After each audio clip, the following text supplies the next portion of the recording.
All right, so putting the front wheel on your Happy Camper. First, you'll need to remove the brake guard. And you're going to install your front tire. There's 2 washers. Pull them all the way out to the outside.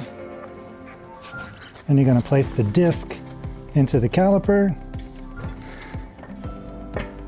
Just let the bike settle down onto the axle.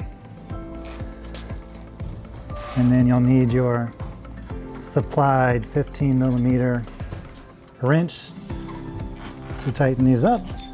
You're done. How to install your handlebars with your quick release stem. Set your handlebar into place and put your top cap down, and go ahead and get this centered before you put the lever over, and get your handlebars flat.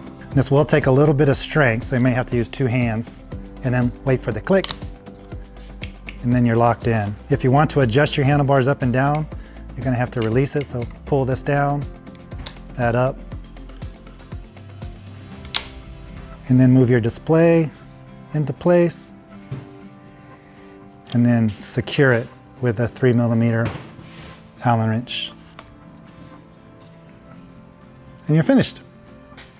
So installing your front fender on your Happy e-bike, you slide your fender into position, sandwich between your headlight and the fender tab, and then get it where it's snug, and then slide your fender all the way up. And then your 5mm Allen wrench to secure. Check the alignment, and then finish securing into position. There you go.